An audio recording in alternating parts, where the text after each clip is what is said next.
Kami tidak mempermasalahkan. Dia datang ke podcast manapun, dia datang ke TV apapun, kami tidak mempermasalahkan. Yang kami permasalahkan adalah, makanya saya bingung nih ketika AMS mengatakan begini. Apa hubungannya kan begitu? Dia mengatakan apa hubungannya nginep-nginep itu dengan visum? Aduh, saya sampai tepuk kepala. Kok bisa nggak ada hubungannya? Sedangkan visum ini adalah untuk mengetahui apakah di dalam kemaluan itu ada robek atau tidak. Jadi tolong dong, jangan menyampaikan hal-hal yang terkait dengan fakta-fakta persidangan, terkait dengan pledoi kami. Dia menyampaikan loh tentang pledoi kami. Tahu dari mana sih pledoi kami seperti apa?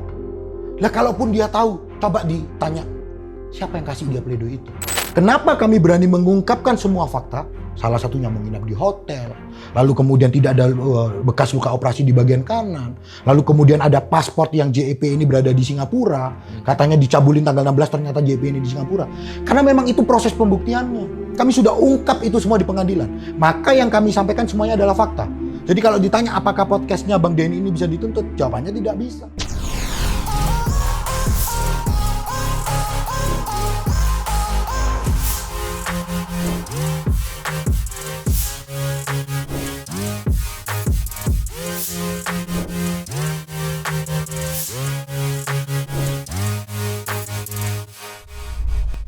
Halo Truth Seekers, sekarang saya berada di Malang. Masih berada di Malang, tepatnya di Hotel Grand Mercure Miramar. Dan masih dalam perjalanan saya untuk mencari tahu, mencoba membuktikan akan kejanggalan-kejanggalan yang ada dalam kasus dugaan pelecehan seksual yang dilakukan oleh Julianto Eka Putra. Bersama saya, ini adalah salah satu dari tim kuasa hukum Julianto Eka Putra yang dikepalai oleh Bapak Hotma Sitompul, yaitu Bang Jeffrey Simatupang. Apa kabar Bang? Baik Bang Denny. Anda ini yang langsung day to day, on daily basis menangani ini ya? Betul. Dan jujur, saya pertama kali mengetahui kasus ini, yang saya lihat itu adalah Anda sedang berdebat dengan di ruang sidang. Betul.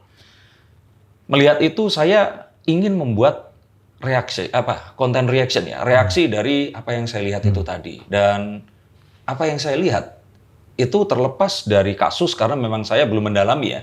Tapi yang saya lihat adalah bagaimana Anda itu menyampaikan bagaimana ya kalau diceritakan waktu itu kan bukti yang kurang dan proses yang mengapa kok seorang terdakwa tidak ditahan. Semuanya dijelaskan. Dari saya yang awalnya itu mendukung atas apa yang dituduhkan oleh korban, hingga saya bukan tidak mendukung ya, tapi mempertanyakan. Dan saat saya melihat itu, saya melihat bahwa ada ketimpangan. Bahwa ternyata JEP ini di kuasa hukumnya itu dibela oleh seseorang dan satu tim yang memang mumpuni seperti itu. Dan saya melihat kok tidak seimbang dengan lawan perkaranya ini tadi. Nah, saya akhirnya membuat sebuah judul yang untuk clickbait, itu saya katakan hukum hanya untuk orang-orang yang berduit. Karena saya pikir ya, oh ini JEP berduit, jadi bisa bayar lawyer nih. Karena lawyernya ini jago membuat saya membuka persepsi saya tentang kasus ini seperti apa dari yang sebelumnya itu asumsi menjadi terbuka persepsinya. Dan setelah itu, saya menceritakan tentang bagaimana kita seharusnya tetap menjaga presumption of innocence. Karena itu saya pikir di negara hukum seperti Indonesia adalah sesuatu yang seharusnya kita junjung tinggi, terlepas kita ini mengetahui hukum atau tidak. Nah, sambil saya belajar juga, saya pengen tahu, tapi itu history awalnya saya mengetahui tentang Anda. Saya belum pernah kesempatan untuk ngobrol, saya baru ngobrol dengan Pak Hotma, Pak Filipus, juga Pak Dito ya. Ya. Dan sekarang saya langsung ketemu dengan orang yang berhadapan langsung. Tapi sebelum kita mulai Bang, saya ingin menyampaikan kepada siapapun yang menonton podcast ini, sekali lagi saya pikir juga Bang Jeffrey juga seperti itu, sangat mengecam dan juga tidak pernah menyetujui adanya percobaan maupun tindakan pelecehan seksual kepada siapapun, terutama kepada wanita dan anak-anak. Oke. Boleh Bang, kira-kira diceritakan dulu waktu itu gimana ya? Ini kalau ceritain panjang, saya pikir semua orang sebenarnya juga sudah tahu. Tapi sadar kan waktu itu saya membuat podcast itu? Ya, sadar. Jadi begini, Kalau kita kembali dulu ke cerita pada waktu itu, kenapa saya berdebat dengan AMS atau Aris Merdeka? Begini, dalam persidangan ada 3 pihak. Pertama, jaksa penuntut umum. Kedua, tim penasihat hukum. Dan ketiga, majelis hakim. 3 pihak inilah yang paling paham dan punya kewenangan untuk menyampaikan apa hasil persidangan. Betul. Ini kan sidang tertutup. Maka tiga institusi ini punya kewenangan untuk menyampaikan apa sih yang terjadi dalam persidangan. Bang, sebentar, maaf, saya potong setiap saat boleh ya? Siap. Karena ini netizen juga pasti akan boleh. Kenapa kok persidangan tertutup? Ada yang dirahasiakan, ada yang disembunyikan, atau jangan-jangan yang punya duit aja yang bisa merekayasa. Nah, itu yang ada di pikiran mereka. Coba dijelaskan dulu mengapa persidangan tertutup. Ya, sidang tertutup itu adalah untuk menjaga privasi dari korban. Kenapa? Karena ini berkaitan dengan tindak pidana pelecehan seksual. Semua tindak pidana yang berkaitan dengan tindak pidana asusila, persidangannya wajib dilakukan secara tertutup. Dan itu untuk melindungi korban. Untuk melindungi hak privasi dari korban. Bukan begitu loh. yang tertuduh. Oh, bukan. Justru untuk yang terutama adalah melindungi hak privasi dari korban. Supaya identitas korban ini tidak terungkap. Supaya dia tidak memiliki rasa malu di depan masyarakat. Begitu loh. Justru itu ketika sidang ini tertutup, tadi saya sudah sampaikan ada 3 pihak di dalam persidangan. Pertanyaannya adalah, AMS atau Aris Merdeka Sirait ini sebagai pihak siapa? Pihak di mana? Berdiri di mana? Kok tiba-tiba dia bisa menyampaikan ke wartawan, dia bisa menyampaikan ke publik hasil-hasil persidangannya? Tahu dari mana dia? Apa yang terjadi di persidangan? Apa pertanyaannya? Tentu tidak mengetahui isi persidangan. Kalaupun dia mengetahui, tahu dari mana? Dan apakah bisa dipastikan informasi yang disampaikan kepada Aris Merdeka Sirait itu adalah informasi yang valid? Nah, oleh karena dia bukan merupakan pihak yang berada di dalam persidangan, saya mempertanyakan, apa tujuannya dia datang ke pengadilan, lalu berbicara kepada wartawan, lalu menyerang pihak-pihak tertentu. Pada waktu itu saya mempertanyakan itu. Bahkan saya mengatakan beberapa kalimat yang mungkin membuat dia merasa gusar. Saya waktu itu mengatakan begini, ketika saya mau masuk ke ruang sidang, saya mengatakan, hidup Kak Seto. Kenapa saya mengatakan hidup Kak Seto? Karena Kak Seto pada waktu itu menjadi ahli. Bukan ahli kita dan bukan ahli jaksa. Yang disebut ahli itu adalah seseorang yang menerangkan sebuah peristiwa berdasarkan keahliannya. Jadi tidak benar kalau Kak Seto itu membela dari pelaku. Tidak benar juga ketika Kak Seto itu membela dari korban. Ahli itu harus independen. Oleh karena itu waktu itu saya mengatakan hidup Kak Seto. Karena dia berani untuk menjadi ahli. Di situ AMS merasa gusar. Dia masuk ke ruang sidang. Dia marah-marah di sana. Lalu saya mengatakan, di luar jaksa penuntut umum, di luar tim penasihat hukum, di luar majelis hakim, tidak punya hak untuk menyampaikan apapun yang berada di dalam pengadilan ini. Isi persidangan ini harusnya tertutup. Begitu loh. Jadi esensinya sidang ini sebaiknya tertutup. Sampai hari ini pun kan sidang ini tertutup. Begitu loh. Justru itu saya menyayangkan orang-orang yang di luar persidangan, yang menyampaikan hal-hal yang tentu itu menggiring opini publik. Kenapa saya bisa mengatakan menggiring opini publik? Seseorang yang mengatakan tidak memiliki dasar, apa dasarnya menyampaikan pendapatnya di muka publik, sedangkan dia sendiri tidak tahu isi persidangan? Kalau dia selalu mengatakan, kan saya selalu datang. Iya betul dia datang, tapi dia tidak pernah di dalam ruang persidangan loh. Oh sebentar, kita bahas itu. Tapi sebelumnya saya merasa Anda ini berapi-api. Apakah karena gemes sama kasus ini atau memang selalu bersemangat seperti ini? Ya, kalau kita lihat dari setiap apa yang saya sampaikan, mungkin dari jejak digital, saya selalu menyampaikan apa yang ingin saya sampaikan dengan cara saya seperti ini. Oke, sebelum kita ke titik di mana itu tidak ada di ruang sidang. Oke, tapi kita diverse dulu, kita belok dulu nih di sini. Sebelumnya, waktu akhirnya didapuk ini, jadi penasihat hukumnya Julianto Eka Putra.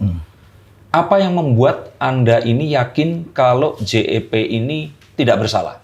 Karena tetap, ini saya lupa tadi nanya, saya waktu ketemu dengan Pak Hutma, ini saya benar-benar, beliau ini adalah seorang yang saya segani, bahkan bukan seorang yang praktisi hukum pun, kami ini orang awam tahu beliau ini seorang master di bidangnya. Bahkan kalau boleh saya bilang profesor dan doktor ya. Nah, saya langsung nanya tentang, Pak, mohon maaf. Masyarakat ini itu menyampaikan bahwa bisa saja pengacara ini maju tak gentar bila yang bayar. Apa jaminannya bahwa Anda tidak berapi-api seperti ini hanya karena dibayar. Kenapa kok yakin kalau JEP ini tidak bersalah? Ya, begini, pertama kali kami menangani kasus ini dan menandatangani kuasa dengan Saudara Julianto, kami tidak langsung percaya apa yang disampaikan oleh Julianto Eka Putra. Ketika kami tanya kepada klien kami, Pak, benar nggak sih kejadian ini? Dia menyampaikan tidak benar. Tapi kami tidak berhenti di situ. Tentu kami menggali segala informasi, kami menggali segala alat bukti. Yang membuat kami percaya tim penasihat hukum adalah bukan apa yang disampaikan oleh Julianto Eka Putra. Tapi adalah pembuktian dan alat bukti yang kami miliki. Ketika alat bukti itu kami kumpulkan, ketika bukti-bukti itu kami pegang, kami yakin bahwa memang perbuatan itu tidak ada. Tapi kan tetap, itu artinya belum membuktikan sebelum ada semua yang terjadi di pengadilan. Ya. Kalau seandainya tiba-tiba muncul alat bukti baru, dan terus kemudian ditentukan bahwa JEP atau Julianto Eka Putra ini ternyata bersalah. Ya. Nah, berarti kan Anda akan merasa bahwa ada sesuatu yang disembunyikan. Bagaimana? Apa yang akan Anda lakukan jika ternyata klien Anda ini tidak mengatakan yang sebenarnya, tapi terjadi sesuatu yang ya ternyata dia bohong di sini? Ya, pertama kami mengumpulkan alat bukti. Dalam perjalanan kami mengumpulkan alat bukti tersebut, ketika memang ada alat bukti yang memberatkan klien kami tidak akan tutupi. Kami akan pertanyakan kepada klien kami. Bapak mengatakan tidak melakukan, tapi ternyata ada bukti nih yang cenderung membuktikan bahwa Bapak melakukan. Bapak sekarang pertanyaannya, Bapak mau mengakui supaya kami membela Bapak untuk meringankan, membela hak Bapak sebagai terdakwa. Bukan membela kelakuannya, perilakunya, tindak pidananya, bukan itu. Tapi haknya. Kalau memang ada alat bukti yang cenderung dia melakukan. Tapi dalam perjalanan kami mencari alat bukti, tidak ada. Kan begitu. Kalau seandainya dalam proses persidangan, kita bicara seandainya ya, karena proses pembuktian sudah selesai. Yeah. Sudah selesai dan memang tidak ada alat bukti yang membuktikan. Tapi kalaupun, tadi kan pertanyaannya, kalaupun ada, betul, kami akan mengatakan, Pak Jul mau mengakui atau tidak. Kalau dia tidak mau mengakui, maka kami akan mundur. Pilihannya dua itu. Ya, karena apa? Kami ini profesional. Kami tidak mau menutupi kebohongan seseorang. Meskipun dibayar. Betul. Kami dibayar bukan untuk menutupi kebohongan. Kami dibayar untuk membongkar sebuah kebenaran. Itu tanggung jawab moral kami sebagai tim penasihat hukum. Jadi begini, advokat itu bersumpah dan berjanji di pengadilan untuk membuka kebenaran, melakukan cara-cara yang benar dalam membela kliennya. Bukan melakukan cara-cara yang salah untuk membenarkan kliennya. Tapi tidak bisa dipungkiri ada oknum-oknum yang seperti itu. Ya, kalau memang ada oknum yang seperti itu bukan kami. Ya. Tapi kami bisa pastikan tim penasihat hukum, tim Julianto Eka Putra, membela bukan berdasarkan karena dibayar. Tapi membela berdasarkan kebenaran dan alat bukti yang sudah kami miliki. Dan itu sudah kami sampaikan di persidangan. Oke, jadi artinya kalaupun saat itu yang datang bukan Julianto Eka Putra, melainkan si mengaku korban ini tadi, itu juga Anda pun akan melakukan yang sama. Tidak langsung percaya dan mencari tahu bukti-bukti yang lainnya. Ya. Kalaupun awal, katakanlah korban datang ke kita nih, mengatakan kami mengalami pelecehan. Pertama kali yang kami lakukan adalah kami mencari tahu, apakah benar yang disampaikan itu. Benar nggak sih bahwa dia mengalami pelecehan? Benar nggak sih dia pernah mengalami persetubuhan? Kalau memang dia benar mengalami itu, kami akan bela. Tapi ketika tidak ada alat bukti satupun yang membuktikan bahwa dia disetubui, dia dilecehkan, maka kami akan mengatakan, mohon maaf nih, apa yang kamu sampaikan kepada kita tidak bisa dibuktikan, nggak ada buktinya. Kami udah cari ini dari A sampai Z kami cari, ternyata nggak ada, tidak ada buktinya. Ya mohon maaf, kami tidak bisa bela. Dua tadi itu berarti ya? Ya. Mau lanjut terus atau sampaikan sesuatu agar bisa meringankan, atau kalau tidak ya cabut. Kita cabut, betul. Oke. Nah, tapi ada sebuah, saya nggak tahu apakah ini memang ada undang-undangnya atau tidak. Saat seseorang mengaku dia ini dilecehkan secara maka otomatis kita ini harus percaya dulu. Itu betul atau tidak? Jadi begini, dalam hak asasi manusia, ya kita bicara hak asasi manusia, khususnya perempuan. Setiap orang perempuan yang mengatakan bahwa dia pernah dilecehkan atau mengatakan bahwa dia pernah disetubui seseorang, kewajiban kita sebagai manusia adalah mempercayai. Sebagai manusia Ya, harus mempercayai. sebagai masyarakat kita harus percaya nih bahwa Itu dia memang hak asasi. dilecehkan. Betul, menurut hak asasi manusia. Jangan sampai orang ini menjadi korban untuk ketiga kalinya. Oke. Karena ketika dia dipertanyakan tentu dia akan tekanan batin lagi kan. Oke. Itu terlepas dari apakah kita harus mencari bukti dan sebagainya, kita harus percaya dulu. Betul, yang awal yang harus dilakukan adalah mempercayai terlebih dahulu. Tetapi ada lanjutannya dong. Ketika bisa dibuktikan sebaliknya bahwa orang itu tidak mengalami pelecehan, maka kita juga harus menyatakan bahwa orang itu bohong. Begitu loh. Jadi kita harus berdiri seimbang. Ketika seseorang mengatakan bahwa saya mengalami pelecehan, namun tidak bisa dibuktikan, atau alat bukti justru mengarah sebaliknya, bahwa dia tidak mengalami pelecehan, ya kita harus berdiri di atas kebenaran. Betul, karena ada seseorang yang mengatakan bahwa saya akan tetap percaya apa yang dikatakan korban sampai ini dibuktikan sebaliknya. Ya. Nah, saya pun juga seperti itu. Saya mengikuti orang itu untuk percaya kepada korban sampai dibuktikan sebaliknya. Ini seseorang yang saya kenal baik orangnya. Tapi di perjalanannya ini nggak ada orang yang mencoba untuk membuktikan sebaliknya gitu loh. Nah, sedangkan orang yang mencoba membuktikan sebaliknya, ini langsung dicap stigma bahwa dia ini orang yang membantu si predator ini tadi. Nah, terus bagaimana dong dengan orang-orang yang menginginkan untuk membuktikan sebaliknya jadi susah? Ya, begini, makanya kita sebagai masyarakat, ketika memang kita mendapatkan informasi atau paling tidak ada peristiwa, ada persidangan seperti klien kami ini ya, paling tidak dia menunggu. Jangan sebelum ada putusan pengadilan, dia sudah judge nih. Dia sudah mengatakan bahwa klien kami ini adalah predator. Itu dilarang oleh undang-undang. Yang bisa mereka lakukan adalah ketika mereka percaya terhadap korban, mereka harus menunggu proses persidangan. Mereka harus menunggu proses pembuktian. Karena ujian, tempat menguji apakah benar dia sebagai korban atau tidak, itu bukan di masyarakat. Tempat menguji apakah seseorang itu menjadi korban atau tidak, itu adalah di pengadilan. Jadi tolong dibedakan nih. Boleh saja masyarakat memiliki statement.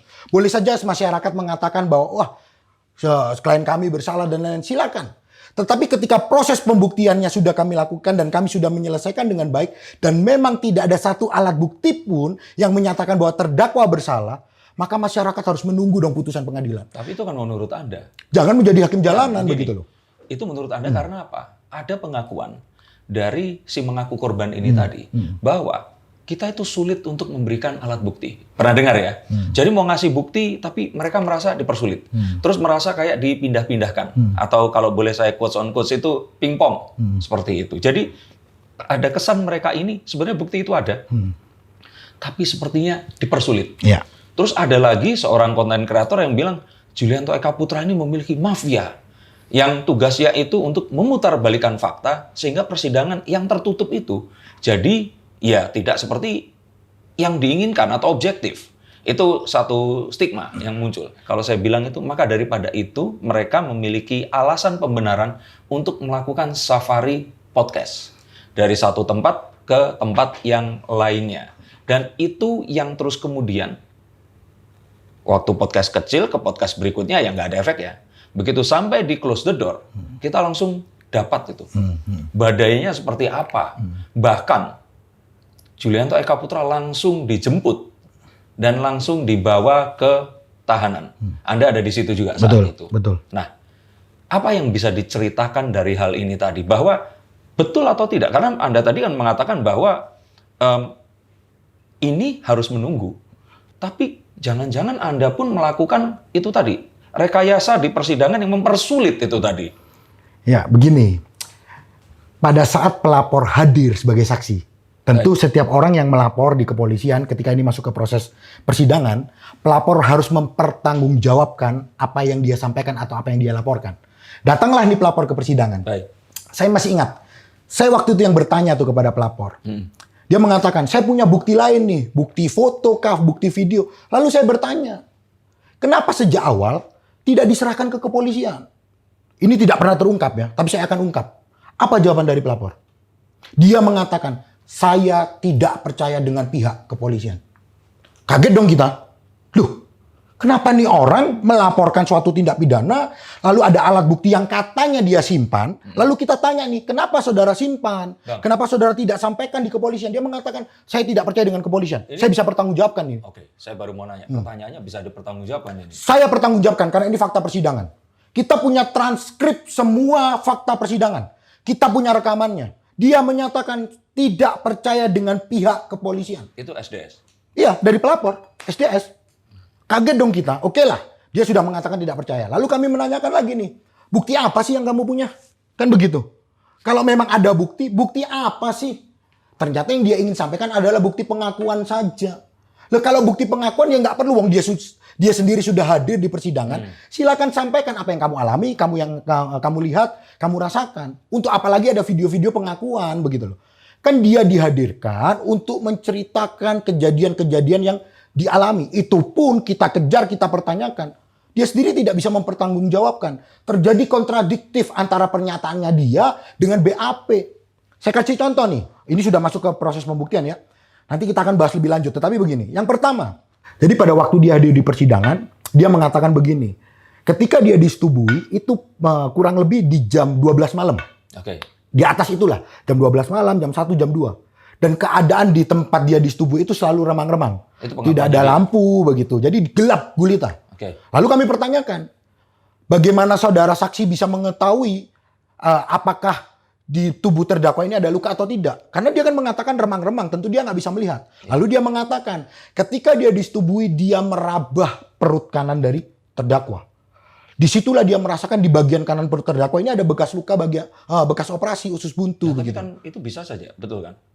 Maksudnya bisa saja? Ya maksudnya ya betul kan kalau dia bisa merasakan. Kalau apa yang tentu istimewa betul. dari kalau memang dia bisa merasakan ya tentu kalau dia disetubui kan begitu. Betul. Tapi ketika kita cross check ya tentu kita cross check dong dengan tubuh terdakwa. Karena kan bagaimana? Ya kita lihat betul nggak ada luka bekas operasi. Saat itu satu. Langsung hakim Iya kami lihat. juga sudah pertanyakan kepada saudara terdakwa ada nggak luka bekas operasi bagian kanan? Tidak ada. Itu satu. Yang kedua terdakwa ini sudah pernah dilakukan visum et repertum. Di bagian tubuhnya.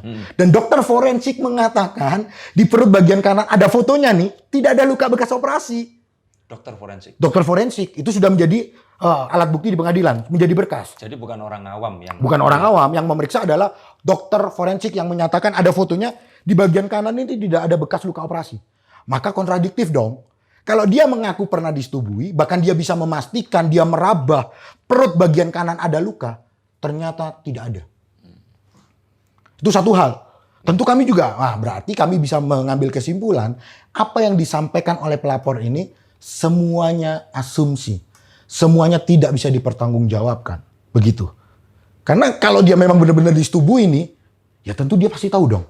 Oh benar nih, ada luka bekas operasi bagian kanan. Begitu kita tanya terdakwa dan kita lihat hasil visumnya, kalau benar, ya berarti apa yang dia sampaikan benar. Betul. Maka kita akan mempertanyakan ke terdakwa bagaimana dia bisa tahu. Kan begitu. Tapi kalau tidak ada bekas operasi di bagian kanan perut terdakwa, maka bagi kami clear bahwa memang dia tidak pernah disetubui. Jadi artinya saat ini kembali lagi ya, satu step ke belakang. Saat si pelapor ini tadi mengaku bahwa dia memiliki bukti tapi sulit untuk diberikan. Hal itu tidak benar. Tidak benar. Hakim mengatakan bisa menerima, tetapi tolong sampaikan lewat jaksa penuntut umum. Karena kan sekali lagi saya tadi mengatakan, pihak yang di dalam persidangan itu adalah jaksa penuntut umum, tim penasihat hukum, dan majelis hakim. Sedangkan pelapor ini diwakili oleh jaksa penuntut umum.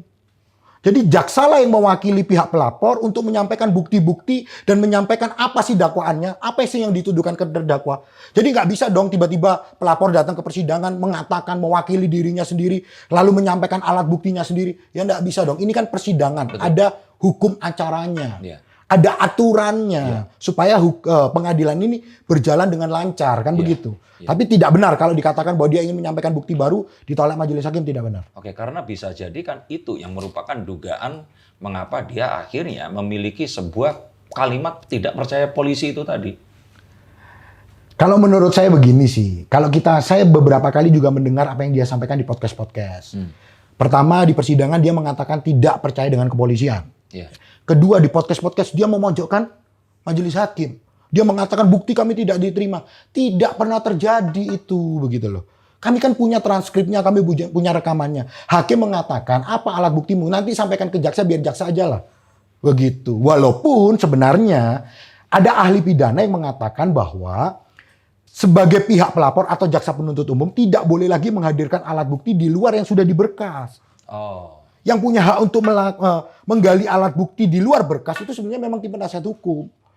Karena kalau seperti itu nanti pembuktiannya nggak akan pernah selesai. Ditambah nanti jaksa, saya cari lagi. Nggak akan pernah selesai. Maka jaksa punya kewajiban membuktikan dakwaan berdasarkan alat bukti yang sudah dikumpulkan yang berada di berkas perkara. Kami tim penasihat hukum mengumpulkan alat bukti pembanding untuk melawan apa yang disampaikan oleh jaksa penuntut umum. Walaupun itu bukan kewajiban kami loh. Tidak ada kewajiban kami untuk membuktikan bahwa terdakwa bersalah atau tidak. Itu adalah kewajiban dari jaksa penuntut umum. Oke, berarti kalau kembali lagi ditarik lagi, jadi sebenarnya satu itu tadi bahwa tidak ada satu upaya untuk dia ini mau memberikan bukti tapi tidak bisa. Karena itu yang diakuinya di beberapa podcast. Tidak ada. Oke, dan itulah yang menjadi sebuah alasan, kalau saya boleh mundur lagi, kayak yang tadi itu, dia akhirnya datang ke podcast-podcast itu, dan kalau menurut saya, jadinya kan malah dia membongkar sesuatu yang seharusnya tertutup. Nah, kalau orang seperti itu, maaf, kalau seandainya ada apakah pelapor atau seandainya orang yang dilaporkan itu membongkar ke publik, itu apakah tidak melanggar hukum atau bagaimana? Sebenarnya begini, kalau ditanya apakah itu melanggar hukum atau tidak, memang tidak ada hukum yang mengatur secara pasti. Tetapi kita bicara esensi ya. Kita berbicara esensi sidang tertutup itu tujuannya adalah menjaga privasi dari pelapor, korban. Oleh karena korban sendiri yang datang ke podcast itu haknya dia. Tapi begini pertanyaannya. Kami tidak mempermasalahkan. Dia datang ke podcast manapun, dia datang ke TV apapun, kami tidak mempermasalahkan. Yang kami permasalahkan adalah ketika dia datang ke podcast, ada alat bukti nggak yang dia bawa? Jadi jangan berbicara bahwa kami mau menyampaikan bukti tapi tidak diizinkan. Tapi pertanyaannya, kalau memang tidak diizinkan di pengadilan, coba deh buka di podcast lah. Buka aja. Katanya AMS mengatakan ada bukti foto ciuman. Ada bukti-bukti lain lah begitu kan. Buka aja. Kami memberikan izin, terserah, coba buka. Kami juga pengen tahu dong, bukti apa sih yang mereka belum hadirkan? Karena kami yakin nggak ada. Ya, yang mereka klaim tidak diterima. Betul. Buka aja. Pertanyaannya, semua podcast yang saya sudah tonton, tidak ada satupun yang membahas alat bukti. Anda menonton semua? Saya tonton. Karena saya juga pengen tahu apa yang dia sampaikan. Tujuannya adalah untuk kepentingan pembelaan klien kami. Jangan sampai nih apa yang dia sampaikan mempengaruhi publik. Sehingga timbangan ini kan menjadi tidak seimbang. Semua beratnya kepada korban. Semua kasihannya kepada korban. Semua menaruh simpati kepada korban. Begitu loh. Sekali lagi ya, apa yang tadi disampaikan Bang Denny saya setuju. Kami juga sepakat mendukung supaya anak-anak di Indonesia ini tidak mengalami pelecehan. Kami sepakat perempuan-perempuan di Indonesia ini dilindungi oleh hukum. Sepakat. Tapi kami juga sepakat ketika terjadi fitnah, ketika terjadi kebohongan publik harus dibongkar. Oleh karena timbangan sudah menjadi timpang di mana lebih berat kepada pelapor atau korban, maka kami juga punya kewajiban untuk menyampaikan klarifikasi, untuk menyeimbangkan kembali. Karena timbangan ini jangan sampai timpang ke satu pihak gitu loh. Karena hakim dalam memutus sebuah perkara itu harus berdasarkan dua alat bukti yang sah.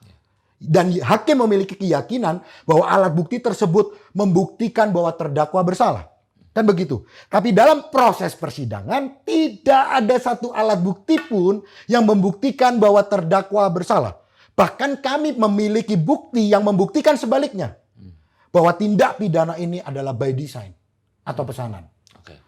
Jadi kami tantang nih, kalau memang ada alat bukti, nih ada waktu nih kurang lebih 2 minggu. Buka.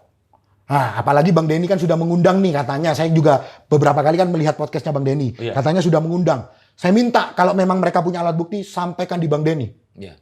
Silakan, kita terbuka. Kalau memang ada alat buktinya, sampaikan di Bang Denny. Ini loh buktinya bahwa kami mengalami pelecehan seksual. Ini loh buktinya bahwa kami disetubui pada waktu kami sekolah. Nggak ada masalah. Betul. Untuk itu mungkin nanti saya perlu untuk menunjukkan screen capture DM saya. Saya sudah mengundang SDS. Saya sudah mengundang J juga, karena mereka berdua sebenarnya yang menjadi game changer saat muncul di podcast Close the Door dari Master Deddy Corbuzier. Dan saya tidak mendapatkan jawaban sama sekali. Ini kalian bisa lihat, ini adalah capture dari screen yang saya kirimkan, dan saya tidak mendapatkan jawaban sama sekali.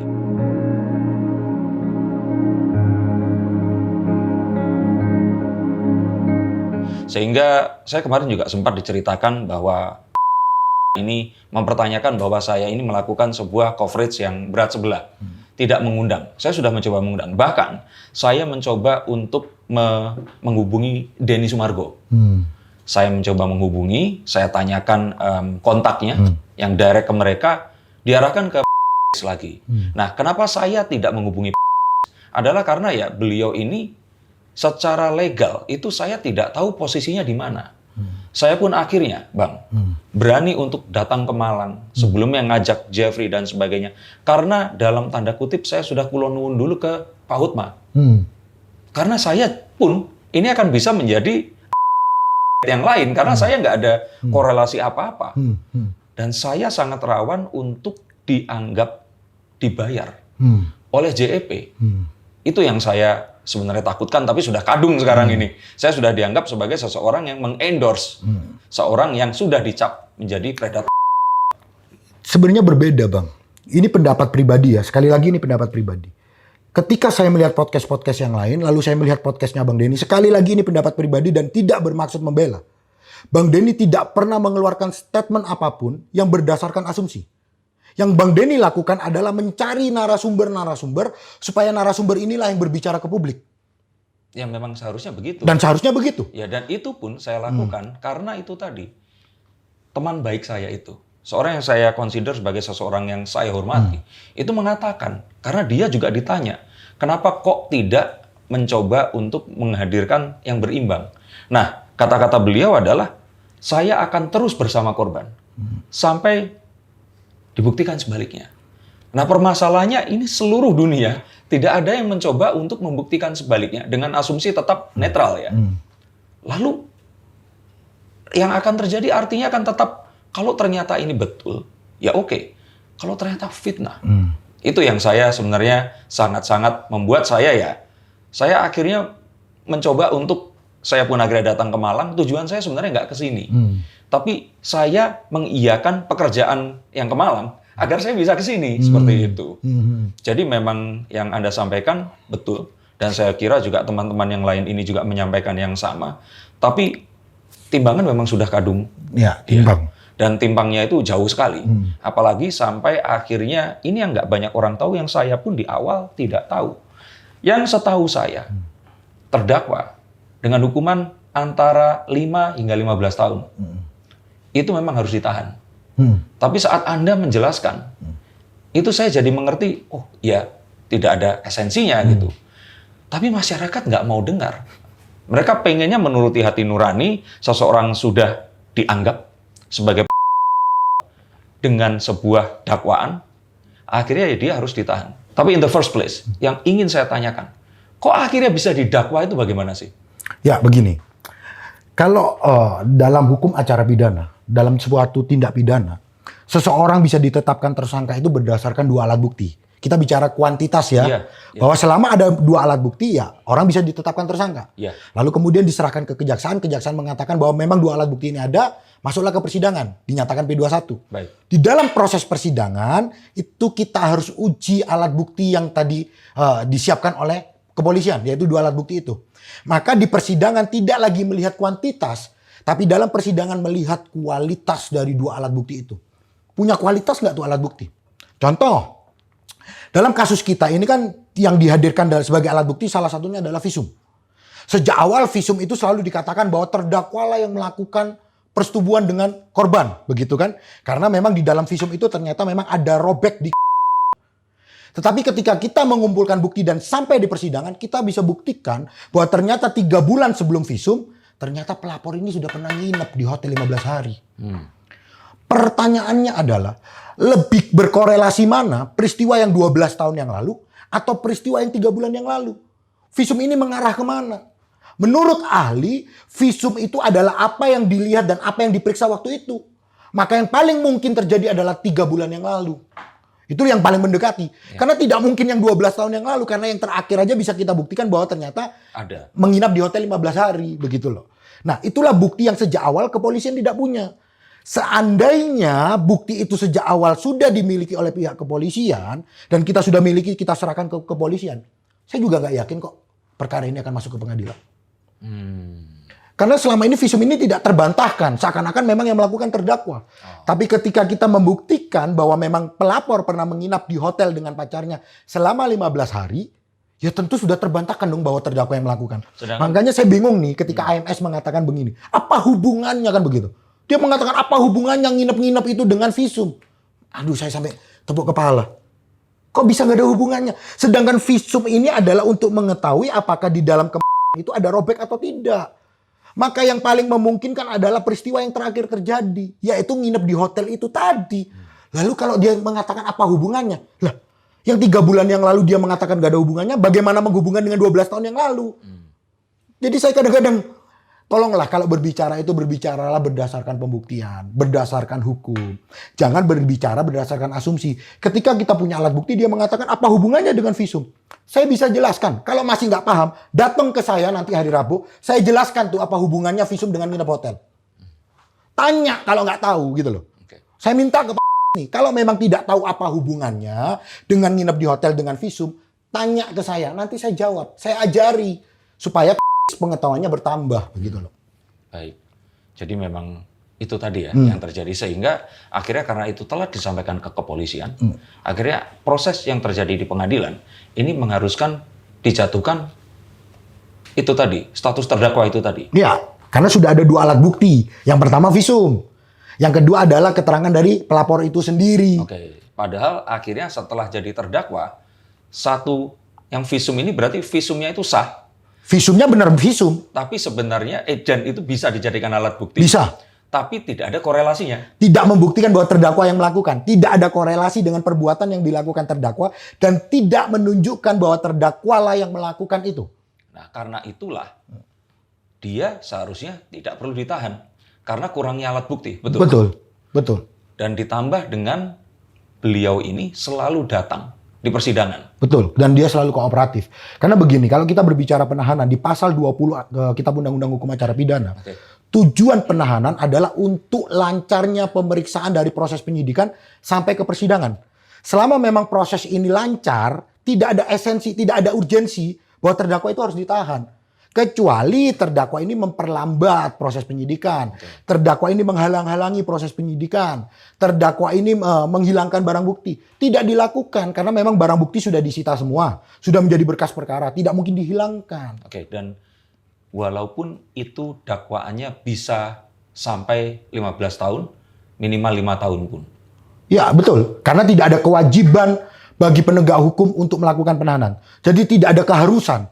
Itu tergantung dari parameter dari masing-masing instansi. Katakanlah kepolisian mengatakan bahwa syarat subjektifnya terpenuhi. Orang ini kooperatif, tidak menghilangkan barang bukti. Maka kami mengambil keputusan kebijaksanaan untuk tidak menahan. Nggak ada masalah. Tidak ada kewajiban untuk melakukan penahanan. Oke. Lalu malam itu, saat podcast menjadi viral, desakan dari masyarakat begitu kuat, langsung dilakukan penahanan. Itu artinya janggal dong. Sebenarnya kalaupun dikatakan janggal, ya janggal. Tetapi apakah majelis hakim punya kewenangan? Majelis hakim punya kewenangan. Tetap punya kewenangan. Maka kami menghormati setiap keputusan dan penetapan yang dikeluarkan oleh majelis hakim. Cuman begini, Bang Denny. Ini masyarakat tidak ada yang tahu dan karena saya saja yang menyaksikan. Ketika surat penetapan itu datang di rumah terdakwa, saya yang menyaksikan. Ketika saya memegang surat penetapan itu, saya jujur gemeter. Saya kaget. Tiba-tiba ditahan. Saya mengajak klien saya untuk masuk sebuah ruangan bersama dengan istrinya. Hanya kami bertiga. Saya, terdakwa, dan istrinya. Dengan saya memegang surat. Dan tidak saya bacakan. Saya menunggu momen yang pas. Lalu kemudian klien saya bertanya, apa itu? Surat apa itu? Saya bilang, sabar dulu Pak ya. Saya akan bacakan ketika Bapak tenang. Akhirnya ketika mereka tenang, akhirnya Pak Juli yang bertanya, itu surat penahanannya. Akhirnya saya tidak perlu membacakan, saya cukup menjawab, iya. Ketika dia mendengar jawaban saya iya, istrinya pecah di situ. Menangislah dia. Dan saya ada videonya, tapi saya tidak pernah sebarkan. Menangislah istrinya dan mereka berdua berpelukan. Mereka berdua berpelukan, saya tunggu. Lalu istrinya bertanya, siapkah kamu untuk ditahan? Saya siap. Tolong ambilkan kaos kaki saya, sepatu saya, siapkan baju-baju saya. Tidak ada satu kata pun dia mengatakan, ayo kita lawan. Dia mengatakan, saya akan hadapi proses hukum. Tidak ada kegentaran di sana, tidak ada ketakutan di sana. Itu menandakan bahwa dia yakin bahwa dia tidak melakukan. Atau jangan-jangan malah yakin bersalah. Dari pandangan yang dia sampaikan kepada saya, dia mengatakan begini, Jeff, kamu masih yakin kan dengan bukti-bukti itu? Yakin. Perjuangkan kebenaran itu. Dia mengatakan bukan perjuangkan saya. Perjuangkan kebenaran itu. Itulah yang membuat saya yakin, oke. Akhirnya tim jaksa penuntut umum masuk ke ruangan itu karena dia mengatakan terlalu lama menunggu padahal sebenarnya kami punya hak. Hak saya juga untuk menjelaskan kepada klien kami. Tapi tidak ada perlawanan sedikit pun. Jadi kalau ada yang berita-berita mengatakan ada perlawanan lain, tidak ada perlawanan sedikit pun. Pada waktu itu klien kami dengan sukarela, dengan benar-benar yakin dia menghadapi proses hukum. Dia masuk ke mobil jaksa penuntut umum, dia berangkat ke Batu, ke Malang untuk dilakukan penahanan. Dan gak ada masalah bagi dia. Yang penting proses hukum tetap berjalan. Mau ditahan, mau tidak ditahan, tidak ada bedanya bagi dia. Karena perjuangannya tidak akan surut, begitu loh. Kebenaran ini kan sudah terungkap di persidangan. Maka kita tinggal menunggu nih putusan pengadilan. Dan kami yakin sekali. Dan kami minta berdasarkan kebenaran dan pembuktian. Majelis Hakim yang mulia, teguhlah dalam kebenaran. Teguh dalam kebenaran. Oke. Vonis ini menarik, kita akan simpan nanti di belakang, karena ada satu pertanyaan yang ini pasti akan tough question. Pertanyaan saya masih tetap dalam lingkup bahwa harus dibuktikan sebaliknya. Dan selain dari tim kuasa hukum ini, memang saya lihat semua orang. JEP ini seperti sebuah bangkai di gurun pasir yang terus gagak itu datang beramai-ramai rebutan untuk memakan bangkainya. Saya lihat banyak sekali konten kreator yang memiliki satu kecenderungan yang sama dengan saya untuk selalu mengulas kasus yang terkini. Dan mereka ini serta-merta dengan buta langsung judging bahwa JEP ini bersalah, predator, dan mereka menguliti hal itu tadi as if, ya seakan-akan bahkan mereka ini ada di ruang persidangan itu sendiri. Nah, saya kembali ke titik di mana ini semua bermula. Anda katakan bahwa itu tidak ada di ruang persidangan. Betul. Jadi apa yang sebenarnya disampaikan oleh beliau yang kebetulan kontradiktif dengan apa yang di persidangan? Ya, terakhir yang saya dengar apa yang disampaikan oleh AMS itu mengenai pledoi. Lucunya dia bisa mengomentari loh pledoi dari tim penasihat hukum. Dia mengatakan pledoi itu berisi A, B, C. Saya heran. Dari mana sih dia tahu kalau itu benar? Ternyata yang disampaikan salah pula. Makanya saya heran. Kalau memang dia pertama, kalau dia tidak tahu kenapa dia berani menyampaikan isi pledoi kita. Kedua, kalaupun dia menyampaikan isi pledoi, tahu dari mana wong dia tidak hadir di dalam pada waktu kita membacakan pledoi begitu loh. Itu yang saya dengar, saya lihat nih. Dia mengomentari pledoi kita, katanya kita mempermasalahkan dirinya, AMS sendiri. Itu bukan poin utamanya begitu loh. Yang kita permasalahkan di persidangan ini tidak ada alat bukti begitu loh. Jadi jangan hal yang tidak esensi itu menjadi di-up oleh AMS. Seakan-akan kami menyerang AMS. Kami tidak pernah menyerang AMS. Justru dialah yang bagi kami membuat proses penegakan hukum ini menjadi tidak sesuai dengan koridornya. Kenapa saya mengatakan begitu? Yang pertama, dia kan bukan pihak sekali lagi. Jadi tolong dong, jangan menyampaikan hal-hal yang terkait dengan fakta-fakta persidangan. Terkait dengan pledoi kami. Dia menyampaikan loh tentang pledoi kami. Tahu dari mana sih pledoi kami seperti apa? Lah kalaupun dia tahu, coba ditanya. Siapa yang kasih dia pledoi itu? Karena tidak boleh. Selama sidang tertutup, berkas tidak boleh keluar, pledoi tidak boleh keluar, tuntutan tidak boleh keluar. Putusan nanti yang boleh terbuka untuk umum. Hanya putusan yang sifatnya terbuka untuk umum. Makanya saya heran. Contoh yang lain nih. Pada waktu dibacakan dakwaan yang seharusnya tertutup, AMS dengan gagah berani mengatakan, kenapa dakwaan ini tertutup? Ada agenda apa dakwaan ini tertutup? Harusnya dakwaan ini terbuka. Ngerti hukum acara pidana nggak? Bahwa persidangan asusila itu wajib tertutup. Maka dakwaan pun harus tertutup. Kenapa dia keluar? Dakwaannya kenapa tertutup? Ya memang harus tertutup, bos. Kadang kita juga, aduh tolong dong, kalau memang tidak paham, jangan menyampaikan hal-hal yang menyesatkan. Contoh lain nih, lucu nih, kemarin saya dengar juga. Sebenarnya saya juga tidak terlalu pengen ya melihat podcastnya atau YouTube-nya dia. Tapi kan karena ada senggol-senggol juga. Iya. Karena disenggol ya sudahlah, saya coba lihat. Dia mengatakan begini. Dia mengatakan kepada Vincent, kalau itu nanti bohong, ancamannya 5 tahun. Padahal dalam hukum, ketika memang kesaksian palsu itu ketika memberatkan terdakwa itu 9 tahun. Ketika meringankan terdakwa itu 7 tahun. Jadi 5 tahun itu nggak ada hukumnya. Tapi dia mengatakan kesaksian palsu itu hukumannya 5 tahun. Berarti nggak pernah baca dong. Berarti malah diringankan oleh dia. Iya, dan salah. Kalau kita bicara hukum itu kan ada kepastian hukum. Ada undang-undang yang mengatur. Kalau undang-undangnya sudah mengatur bahwa ancamannya 9 tahun dan 7 tahun. Dari mana dia mengatakan 5 tahun? Berarti dia nggak baca. Kalau dia tahu dan dia baca, nggak mungkin dong dia ngomong 5 tahun. Oke. Karena ancamannya cuma ada 7 dan 9 tahun begitu. Itu jadi hal-hal itu kadang-kadang membuat kami tertawa, tapi kami kasihan kepada masyarakat. Karena informasi yang disampaikan itu tidak valid. Oke. Termasuk di dalamnya adalah saat dia bilang, saya punya buktinya tuh. Ciuman di dalam gang. Apakah itu termasuk bukti yang tidak dihadirkan? Itu bukti yang dihadirkan di dalam pikirannya mungkin. Loh, kenapa saya mengatakan begitu? Karena memang tidak pernah dihadirkan di persidangan. Dan yang kedua, ada. di podcast pun tidak pernah ditunjukkan. Dan sering kali saya selalu mengatakan, bahkan di televisi pun saya mengatakan. Waktu itu saya hadir dengan AMS bersamaan. Saya tanya ke AMS, mana buktinya? Tahu nggak jawabannya dia apa? Ya buktinya kan sudah di pengadilan. Loh, bukan. Bukti yang ciuman di gang itu loh. Nggak bisa ngomong dia. Makanya sekali lagi nih, Bapak kan punya podcast, Bapak kan bisa ada media sosial. Tunjukkan bukti ciuman di gang itu. Toh kalau memang itu benar ada, yang dirugikan kami kok tim penasihat hukum. Tapi kenapa kami justru menantang? Karena kami yakin nggak ada. Kalau bukti lainnya? Apa? Nggak, maksudnya kalau ternyata tiba-tiba ada bukti lainnya, silakan juga. Silakan, semua bukti yang dimiliki buka ke publik. Tapi mereka loh yang harus buka. Karena kalau kami tidak mungkin. Kalau kami menunjukkan dan lain-lain, tidak. Tapi kalau mereka yang buka dan ditunjukkan ke masyarakat nih, ya silakan. Ya kan, kalau memang mereka mengklaim ada bukti-bukti yang menunjukkan bahwa klien kami melakukan tindak pidana pelecehan seksual atau kekerasan seksual, tunjukkan. Ya, tapi kenapa dia begitu yakin? Dan itu diucapkannya di depan Deddy Corbuzier yang ciuman di gang, saya lihat sendiri ada buktinya. Bahkan, mohon maaf, untuk sebuah eksploitasi ekonomi, beliau permasalahkan juga. Dia katakan dia sudah datang katanya dan ngecek langsung. Nah, itu artinya juga berarti dengan hal-hal ini tadi, ini kan berarti kita pertanyakan lagi buktinya itu apa dan di mana. Betul.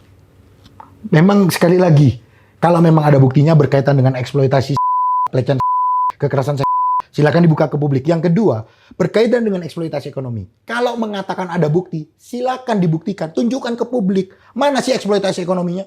Sedangkan kami itu loh pegang bahwa ketika saudara R mengalami sakit yang disebut kanker otak, kalau nggak salah tumor otak, dioperasikan di Malaysia habis 1 miliar. Mohon maaf nih, kalau memang ada eksploitasi ekonomi, pakai BPJS kan? Atau paling tidak ke RSUD lah. Betul. Tapi ini memaksimalkan pengobatan sampai ke Malaysia. Apakah itu eksploitasi ekonomi? Setelah kembali ke Indonesia, setelah dioperasi, beberapa minggu kemudian atau beberapa bulan kemudian, kumat, ada selang yang tersumbat. Dioperasikan kembali di Rumah Sakit Malang. Dan habisnya 300 juta. Yang awal di Malaysia habisnya miliaran, yang kedua habisnya ratusan juta. Pertanyaannya, kalau memang eksploitasi ekonomi, mohon maaf, ngapain diobatkan? Biarkan aja bawa sakit. Oke. Ya, itulah sisi kemanusiaan kebaikan dari klien kami. Ketika anak-anak ini, mohon maaf nih, mereka dari yatim piatu, orang tidak mampu, disekolahkan. Ingat loh, syaratnya bukan pinter loh. Karena kata klien kami adalah, orang pinter sudah banyak yang pengen nyekolahkan. Tapi syaratnya adalah yatim piatu, tidak mampu, miskin. Dan gak harus pinter. Mereka didik menjadi seorang entrepreneur. Pertanyaannya begini, sekarang kan mereka sudah keluar. Mereka sekarang bisa kerja nih. Kerja buat PT, bagian advertising, rumah produksi. Pertanyaannya, dapat ilmu dari mana? Kalau dia tidak memiliki ilmu yang didapat dari SPI, keluar pelongo-pelongo. Nggak bisa kerja. Tapi buktinya sekarang mereka bisa punya rumah produksi. Setahu saya juga, ini baru tadi terungkap dari Pak Hakyat itu, bahwa katanya RB ini termasuk nomor 2 nilai ujian akhir tertinggi sekota Batu. Korelasinya adalah saat saya bertanya tentang bagaimana anak-anak di situ itu sebenarnya nggak sekolah. Tapi disuruh show, disuruh bersih-bersih dan sebagainya. Baru kalau nanti ternyata ada orang yang mau ngecek, mereka disuruh pakai seragam dan sekolah, seperti itu. Dan beliau ini menjadi guru, ya tidak sebentar. Dan dia katakan hal itu tadi di depan saya. Dan ya walaupun saya bukan lawyer, tapi seharusnya kita memiliki satu kesamaan profesi, di mana seorang ilusionis atau magician itu pandai menyembunyikan sesuatu dan dalam tanda kutip berbohong. Jadi sebenarnya saya akan tahu orang itu bohong atau tidak. Dan saya 15 tahun terlatih untuk melakukan itu tadi. Professionally, dibayar. Jadi waktu saya mendapatkan itu, kembali ya, saya tidak katakan bahwa JEP ini tidak bersalah. Karena saya tidak mendengarkan pembelaannya dia saat ditanya. Betul. Nah, tapi saya jadi semakin meragukan apa yang disampaikan oleh pelapor. Nah, apakah itu salah? Ini yang saya sekarang ini jadi dilema dengan apa yang saya lakukan. Karena seperti yang dibahas di saya sudah 11 kali podcast. Bahkan kalau ditambah yang terakhir sebenarnya ada 12, 13 sama yang belum tayang, mungkin 20 ada nanti ini. Nah, saya seperti mengendorse JEP. Yang padahal saya sebenarnya tertarik karena banyak keanehan. Tetapi masyarakat itu memiliki pemikiran yang sama untuk ya sudah sampai ini terbukti sebaliknya, kita akan selalu bersama korban. Oke, fine. Tapi permasalahannya adalah tidak ada yang membuktikan sebaliknya. Dan fakta-fakta yang ada di depan mata itu seakan-akan dilihatnya itu sebelah mata. Ini jadi satu kegalauan saya, karena sampai detik ini yang saya takutkan, saya ini melanggar hukum atau enggak, Bang Jeffrey? Begini, Bang Denny. Pertama, ketika apa yang kita sampaikan itu fakta dan kebenaran, tidak bisa dituntut. Makanya kami berani mengungkapkan fakta. Karena kami bisa pertanggungjawabkan itu. Tapi ketika apa yang kami sampaikan tidak berlandaskan fakta, tidak berlandaskan pembuktian, tidak berlandaskan alat bukti, bisa jadi kita dituntut. Kenapa kami berani mengungkapkan semua fakta? Salah satunya menginap di hotel, lalu kemudian tidak ada bekas luka operasi di bagian kanan, lalu kemudian ada paspor yang JEP ini berada di Singapura, katanya di tanggal 16 ternyata JEP ini di Singapura. Karena memang itu proses pembuktiannya. Kami sudah ungkap itu semua di pengadilan. Maka yang kami sampaikan semuanya adalah fakta. Jadi kalau ditanya apakah podcastnya Bang Denny ini bisa dituntut, jawabannya tidak bisa. Karena yang kita sampaikan semua adalah fakta-fakta yang memang sudah terjadi. Itulah faktanya begitu loh. Justru orang-orang di luar sana yang menyampaikan satu opini yang tidak berlandaskan fakta dan merendahkan martabat orang, ada konsekuensi hukum di situ. Hati-hati gitu loh. Sekali lagi, bukan karena kami diam selama ini mendengarkan mereka podcast, bukan berarti karena kami takut, bukan karena kami merasa kami salah. Tidak. Kami menunggu waktu. Ketika nanti waktunya tiba, pasti akan ada langkah hukum yang kami ambil. Ingat, pasti ada langkah hukum yang kami ambil. Tunggu aja begitu loh. Sekali lagi, selama yang kita sampaikan fakta, Bang Denny, jangan pernah takut. Karena kita berdiri di atas kebenaran. Oke. Nah, kita akhirnya karena kita sampaikan fakta, berdiri di atas kebenaran, saya akan menyoroti ini dari sebuah fenomena yang ada di masyarakat. Karena masyarakat ini, saya boleh katakan, saya duga, saya takut dituntut sama masyarakat, saya ngomong begini, mereka ini sukanya yang drama. Betul. Makanya dibandingkan seorang mungkin ahli psikolog yang sudah dikenal oleh masyarakat selama ini, yang berambut klimis katanya, berpenampilan rapi dan berbicaranya itu santun dan perlahan-lahan, mereka lebih suka orang yang terlihat apa ya, sebagai fighter, gondrong, ya kan, rebel seperti itu, terus selalu apa ya, kalau saya bilang itu berapi-api dan selalu mengatakan bahwa saya selalu berdiri di depan anak-anak dan wanita. Saya selalu membela anak-anak dan wanita. Diulang-ulang terus-terus dan masyarakat sepertinya lebih menyukai pengkarakteran yang seperti itu. Nah, sedangkan saya sendiri itu kita harus fight dalam sebuah koridor hukum dan kesopanan. Betul. Nah, tapi masyarakat percayanya sama yang ya saat mengatakan 5 tahun, masyarakat nggak mau, padahal di googling sebenarnya kan ada kan. Tapi masyarakat mereka langsung percaya. Saat mereka bilang bahwa ini 5-15 tahun harusnya ya ditahan. Masyarakat tidak mau mengetahui fakta bahwa alat buktinya yang satu ini tidak bisa digunakan. Betul. Nah, dan ratusan hal-hal yang lain. Saya bilang ratusan karena saya ikut menginvestigasi ini tadi. Nah, bagaimana cara untuk menghindarkan semua ini dari penghakiman jalanan seperti yang disampaikan oleh Pak Hotma? Karena, sebentar, Anda bisa mengingat ya pertanyaannya tadi. Yang saya takutkan adalah saat ini nanti divonis, kalau dia ini menang, maksudnya JEP ini ditentukan bebas tidak bersalah, dia akan tetap mendapatkan stigma sebagai predator, orang kaya yang punya uang, membayar pengacara yang terkemuka di Indonesia, dan membayar seorang Denny Darko yang memiliki podcast untuk menggiring opini masyarakat. Nah, tapi kalaupun dia ini nanti kalah, ini lebih berat lagi nih. Dia pasti akan tetap dianggap walaupun nanti dilakukan banding, kalaupun memang iya. Anda pun jadi seorang pembela.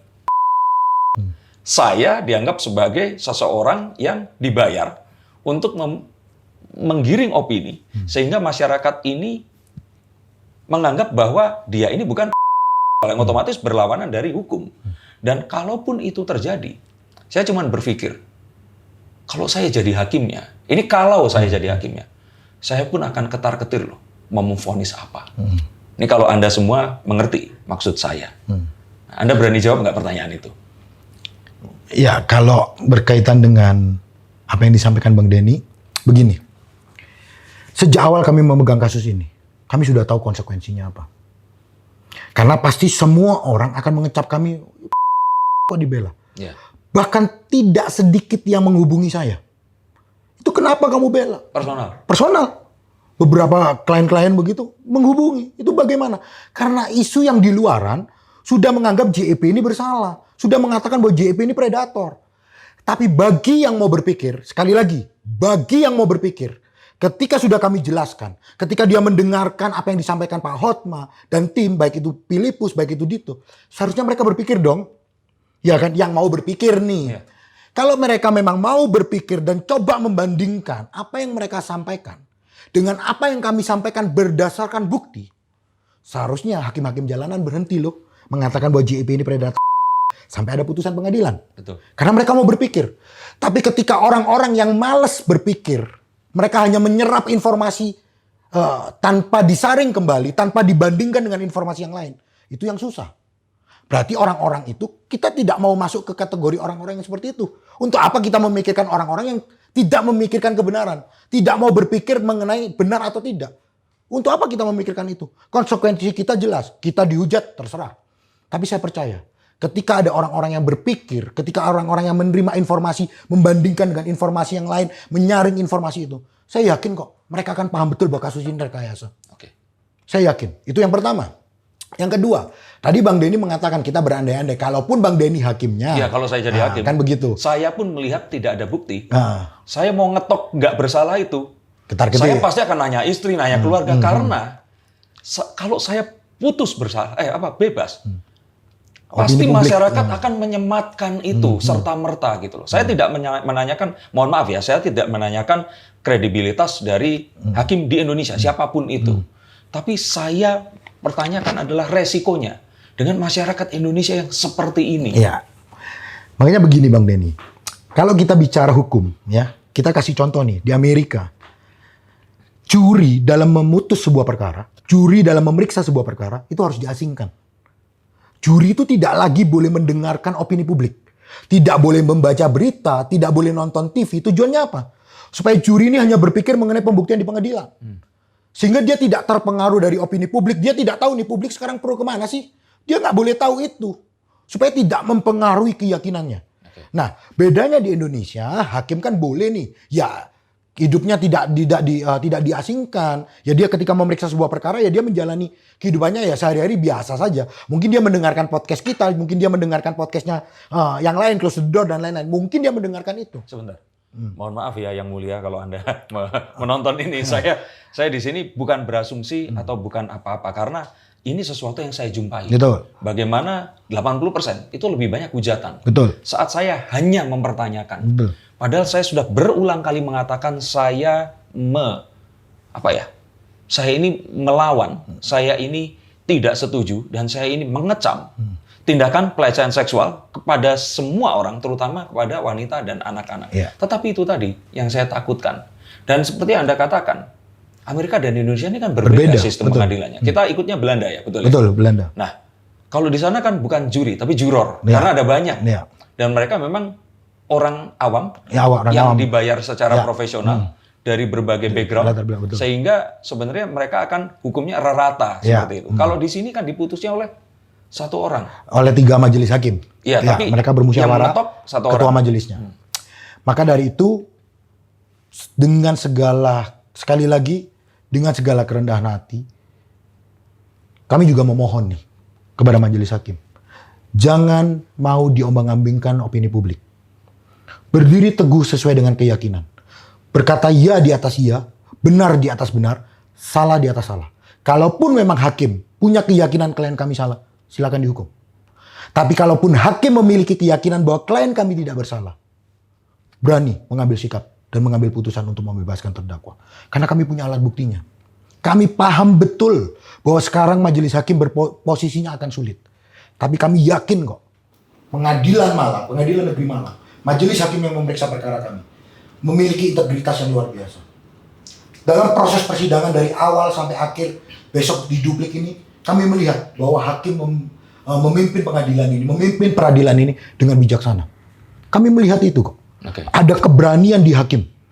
Waktu kami bersidang, kami melihat hakim ini punya integritas. Mereka berani memimpin, mereka bijaksana. Itu dari pandangan kami ya. Benar-benar menjalankan semua sesuai dengan aturan hukum. Maka kami yakin kok dengan integritas yang dimiliki majelis hakim. Oke. Dan kami meminta lah, kalau memang yakin tidak bersalah, jangan pernah takut dengan opini publik. Itu aja. Karena memang hidup di dunia, di akhir-akhir ini, dengan dunia sosial media yang sangat memengaruhi sekali. Kita bahkan tahu revolusi di Mesir itu terjadi karena Twitter dan Facebook. Di Amerika, Donald Trump itu bisa akhirnya menang karena diduga ada sebuah peretasan atau pembelian data yang akhirnya bisa membuat beliau ini menang atas Hillary Clinton yang dia ini adalah istri dari petahana yang sebelumnya, jauh sebelumnya. Jadi ini satu hal yang sangat-sangat, kalau buat saya sih ini ketar-ketir karena apa yang ada di masyarakat ini sangat kuat. Bahkan saya pun merasa JEP ini akhirnya ditahan ya karena sebuah podcast gitu. Betul. Itu, jadi ini... Tapi begini, saya punya pertanyaan nih. Bang Denny setuju nggak bahwa kebenaran itu disensuskan atau kebenaran itu di voting? Setuju nggak? Bahwa kebenaran itu menyatakan benar dan salah itu harus di voting. Setuju atau tidak? Kalau di voting ya tergantung di votingnya kemana ini? Ke masyarakat. Untuk menyatakan orang ini benar atau salah itu hanya bergantung pada voting. Sepakat nggak? Iya, tidak. Karena kan mereka tidak ada di tempat itu untuk bersama-sama melihat bukti. Betul. Iya, dan penuntutan serta pembelaan. Apalagi ini sidang tertutup. Betul. Tadi Bang Denny mengatakan kemungkinan 80% lebih cenderung kepada pelapor. Kan begitu? Iya. Sekali lagi, kebenaran bukan kebenaran voting. Bukan kebenaran sensus. Bukan ketika 80% menyatakan bahwa klien kami adalah predator seksual, maka itu menjadi kebenaran absolut. Bisa jadi yang 20% adalah kebenaran. Karena sekali lagi, kebenaran itu tidak perlu dibela. Kebenaran akan muncul sebagai tetap kebenaran. Tetapi yang perlu disayangkan dalam ilmu psikologi, kebohongan yang disampaikan terus-menerus akan terakam seakan-akan menjadi kebenaran. Maka dari itu kami mau sampaikan kepada masyarakat, kepada seluruh mungkin tokoh-tokoh atau mungkin yang memiliki YouTube begitu, YouTuber, stoplah untuk menggiring opini. Kalau memang mereka mau menyampaikan sebuah kebenaran, tanya mana buktinya, mana faktanya, tunjukkan. Kalau namanya fakta akan susah untuk dibantah. Tapi kalau yang namanya asumsi akan sangat mudah untuk dibantah. Maka kebenaran itu untuk menguji sebuah kebenaran tempatnya bukan di masyarakat. Tempatnya adalah di pengadilan. Saya mau mengambil satu perumpamaan yang sering disampaikan oleh Pak Hotma. Seorang petinju, katakanlah kita bicara Evander Holyfield begitu ya. Ketika dia bertinju di ring, dia boleh meninju lawannya. Tapi ketika dia di luar ring, ninju orang, pertanyaannya penganiayaan atau tinju? Penganiayaan. Itulah. Sebenarnya kami ini tim penasihat hukum, bertarung itu di persidangan. Perkara ini itu di persidangan tempatnya. Tetapi karena opini publik ini sudah terbentuk, timbangan sudah tidak seimbang, kami punya kewajiban moral untuk memberitahukan kebenaran. Ketika kami sudah menyampaikan kebenaran dan masyarakat masih judge kita, itu kan karena pengacaranya, itu kan karena dibayar dan lain-lain, itu hak mereka. Tapi beban moral kami, tanggung jawab moral kami untuk menyampaikan kebenaran, sudah kami lakukan. Jadi kami tidak ada hutang atas kebenaran lagi. Ibaratnya begini Bang Denny. Bang Denny melihat seseorang mencuri di depan mata Bang Denny. Lalu kemudian yang dituduh orang B. Padahal yang mencuri si A. Apakah Bang Denny tidak punya beban moral untuk mengatakan lu bukan si B, Nah ini yang tapi saya... si A? Karena saya melihat itu. Itulah yang sedang kami lakukan. Bahwa sekarang ini yang kami lakukan bukan membela Julianto Eka Putra. Bukan. Tapi kami menyampaikan kebenaran. Dan itu juga yang saya lakukan. Alasan saya melakukannya. Tapi tekanan masyarakat ini memang sangat besar. Ya. Apalagi jika ditambahkan dengan ya beberapa podcast yang terus kemudian mengatakan bahwa saya ini condong ke satu pihak, tidak berusaha mencari dari pihak yang lainnya.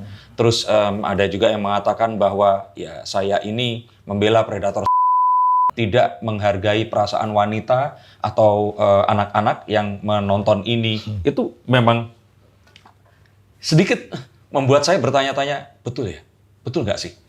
Apa betul ini apa harus saya lakukan terus atau tidak gitu? Karena saya bukan ahli hukum, saya ini orang awam, peserba yang kemudian kebetulan lewat terus melihat itu tadi, orang ini tadi, ya bukan dilakukan ya. Ini masih, jadi posisinya bukan dirampok, tapi ada orang yang lari, ada orang yang teriak rampok. Nah, otomatis kan saya tidak melihat kejadiannya. Dan saya mencoba untuk mencari tahu ini rampok atau bukan. Sebenarnya lebih ke situ. Betul. Kalau saya melihat, itu akan beda cerita. Ya. Tapi saya tidak melihat dan saya tidak ada dalam persidangan. Makanya saya datang menjumpai Vincent, saya datang menjumpai Pak Hotma, saya datang menjumpai teman-teman di SPI semua. Tapi ya masyarakat tetap itu tadi. Ya. Mengatakan hal yang ya mereka ingin dengarkan. Coba begini. Coba kita masyarakat nih ya, masyarakat awam. Coba dilihat lagi podcast-podcast yang pelapor lakukan. Coba dilihat secara teliti. Seringkali selalu ketika dia menceritakan sesuatu dia terhenti. Lalu kemudian pembawa acaranya mengatakan kalau nggak kuat untuk menceritakan nggak apa-apa. Kalau dia sudah berani mengambil keputusan untuk menceritakan, ceritakan secara total dong. Jangan ketika dia berhenti seakan-akan mengatakan kalau nggak kuat. Belum tentu nggak kuat. Bisa jadi dia nggak ngerti loh apa yang dia mau sampaikan. Sebentar. Kalau itu saya mengerti. Si penanya ini takut dihujat oleh netizen sebenarnya, bukan takut terhadap mereka. Nah, itu saya bisa pastikan. Karena kalau menurut saya punya pemikiran yang sama. Saat dia sudah duduk di situ, dia berusaha untuk membuka ini instead of dia itu membiarkan ini tetap dalam persidangan. Nah, ini yang membuat saya bertanya, seharusnya pertanyaan itu nggak perlu ditanyakan. Tapi saya pikir penanyanya ini melindungi dirinya sendiri dari serangan netizen. Iya, kalau memang seperti itu berarti kecenderungannya berbeda dong. Kalau memang sejak awal takut dihujat, lebih baik jangan diundang. Kan begitu.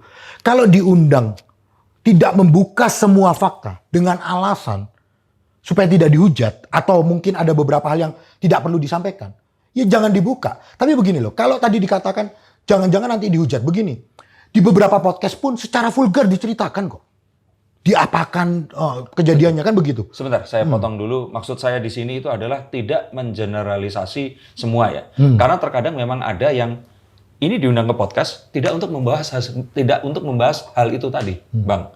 Tapi terus kemudian tiba-tiba dia ini menceritakan kayak waktu Cik Jenny, istrinya Ko Julianto, itu datang. Dia akhirnya akan membuka sebuah fakta bahwa dia ini pernah mengalami pelecehan seksual oleh guru renangnya. Nah, itu demi Tuhan tidak pernah ada kesepakatan untuk menceritakan. Sehingga saya saat itu harus bertanya. Karena terjadi change of course. Belok dulu ke situ gitu. Nah, tapi saat di podcast lainnya, saya pikir saat SDS dan J ini tadi safari, itu mereka karena sudah muncul dulu di podcastnya Pak AMS, podcastnya Hotman Paris ya waktu itu kalau tidak salah ya. Bukan, itu di acara TV sih, di acara TV. Iya, The Hotman ya. Di iNews ya. iNews ya. Saya tidak salah di situ. Nah, jadi saat dia datang ke sini, memang dia tujuannya ingin menceritakan gitu. Jadi saya pun sebenarnya sependapat. Lah kalau sudah pengen cerita, ya tuntas. Ya tuntas, nggak usah karena dia sudah mengambil resiko itu gitu. Sehingga tadi saya katakan untuk kasus yang serupa ya, saat dia memang mau menceritakan gitu. Sebenarnya pertanyaannya simpel aja, begini loh. Seandainya ya teman-teman YouTuber itu mau mempertanyakan, coba ditanyakan. Pada saat mengalami itu, pertama, kenapa tidak cerita kepada temannya? Teman sekamarnya, ya kan? Dan teman sekamarnya sudah diperiksa di pengadilan, tidak pernah terjadi. Nggak ada dia dipanggil malam-malam, itu fakta persidangan ya. Oke, tapi saya punya jawaban tentang itu. Ya silakan. Ya. Yang kedua, ketika dia sudah lulus, Kenapa dia masih bertahan di situ? Sedangkan banyak juga yang keluar dari SPI untuk memilih jalurnya mereka sendiri. Oke. Di fakta persidangan, justru pelapor ini mempengaruhi teman-temannya untuk tetap berada di SPI. Dia loh yang mempengaruhi. Bahkan ada teman-temannya ini awalnya, saya nggak mau deh di SPI. Dialah yang mempengaruhi di SPI aja. Itu kedua. Ketiga, kalau dia dalam tekanan, kan sudah ditawari tuh bekerja di salah satu stasiun TV. Ya kan, yang perusahaan juga besar. Betul. Dia juga tolak. Kan begitu. Yang keempat, yang paling lucu nih menurut saya, dia kan punya pacar si R. Pelapor juga. Jadi pelapornya ini sekarang kan ada dua. Yang satu kasus eksploitasi ekonomi yaitu pacarnya si saudara R. Yang sekarang kita bersidang ini adalah pelapornya SDS. Ini yang publik mungkin nggak banyak tahu. Jadi mereka ini berdua pacaran, dua-duanya ngelaporkan. Nah kok pas begitu loh. Nah tadi kembali ada saksi yang Bang Denny juga sering periksa tuh. Sering wawancara yaitu Vincent. Ya. Apa yang Vincent sampaikan di podcast itu sesuai dengan fakta persidangan. Tidak ada yang dilebihkan, tidak ada yang dikurangi. Bahkan kami sudah memutarkan rekaman yang dimiliki oleh Vincent. Yang berisi ada orang-orang tertentu yang sengaja merekayasa ini. Satu hal. Yang kedua, ada kami bukti video di mana salah satu orang itu juga mengatakan bahwa dia yang membiayai. Kalau kita kaitkan satu rangkaian peristiwa ini menjadi sebuah cerita, kita bicara cerita aja. Cerita yang paling pas, yang paling benar-benar berhubungan semua adalah cerita yang kita punya. Berdasarkan bukti ya. Tapi kalau masyarakat awam, saya mengatakan anggaplah ini cerita. Anggaplah ini sebuah cerita. Cerita yang benar-benar punya hubungan dan korelasi satu dengan yang lain adalah cerita yang memang kami miliki. Bahwa memang pertama laporan ini laporan rekayasa. Kenapa? Dibuktikan dengan rekamannya Vincent. Ketika Vincent di Bali. Vincent ini orang yang berada di Bali setahun loh. Yang ikut pelapor kemanapun. Membuat flyer. Vincent ikut di situ. Dan ketika Vincent merasa bahwa, loh ini kok nggak bener, mulailah direkam.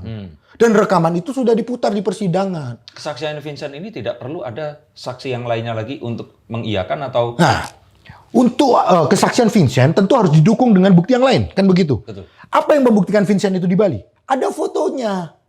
Satu hal. Lalu Vincent mengatakan, oh ya ini ada rekayasa begini. Dia punya rekamannya. Oh, oke. Iya kan? Bahkan ketika saksi yang lain pun datang ke persidangan, kami tanya, siapa aja nih yang di Bali? Kita tunjuk nih satu wajah. Siapa ini? Disebutlah oleh saksi yang lain. Ini Vincent. Oh, berarti memang orang dari mereka pun mengatakan Vincent ada di Bali. Jadi tidak terbantahkan bahwa Vincent itu berada di Bali. Silakan dibantah kalau memang bisa. Tapi kami sudah memiliki alat buktinya, foto, rekaman, pernyataannya Vincent di bawah sumpah menyatakan bahwa dia di Bali dan ini adalah kasus rekayasa dan pesanan. Ada yang membiayai. Maka kalau kita sudah menjadi satu rangkaian peristiwa, satu rangkaian pembuktian, sudah klop semua kita. Si A ngomong A, dibuktikan dengan rekaman. Lalu ada yang membiayai, dibuktikan dengan pengakuan yang membiayai. Klop dong, ya kan? Nah, lalu kemudian ada saksi dari kita yang kita hadirkan mengatakan bahwa tidak pernah anak-anak itu bawa handphone. Tidak pernah pelapor ini punya handphone. Ya kan? Itu dibuktikan dan memang dari wakil kepala sekolah pun yang dikatakan oleh pelapor yang memberikan handphone mengatakan tidak pernah ngasih handphone. Itu dua hal. Yang ketiga, nomor yang dimiliki pelapor yang dikatakan dikasih oleh terdakwa, ya, dikasih di tahun 2009, itu baru diregistrasi di tahun 2017. Atas nama pelapor. Oke. Jadi yang membuktikan, kita sanggup membuktikan bahwa nomor yang dimiliki oleh pelapor ini baru diregistrasi tahun 2017. Itu satu.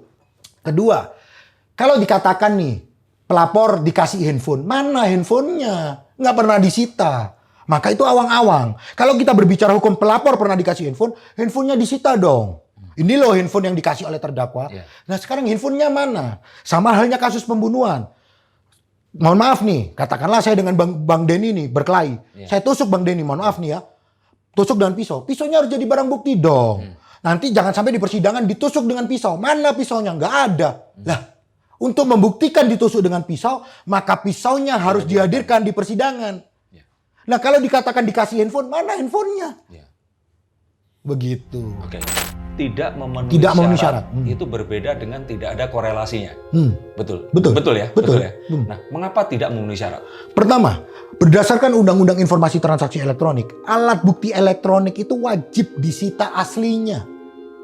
Kalau kita berbicara CCTV, berarti yang disita adalah Cakramnya. CDR-nya apa? Iya. VDR-nya atau ya Iya. Ah, Paling tidak cakramnya, ya, harddisknya. alatnya hard disknya lah begitu. Bukan flash disk, di copy terlebih dahulu lalu flash disknya yang jadi barang bukti. Dia mengatakan tanggal 14, 15, 16 November 2017 di Surabaya. Oke. Sedangkan tanggal 14 klien kami ini sudah ada di Singapura Sehingga tanggal sampai tanggal 16. Begitu klien kami pulang, itu makan malam semua ada bill-nya, semua kita punya. Lengkap kita punya. Sedangkan saksi ini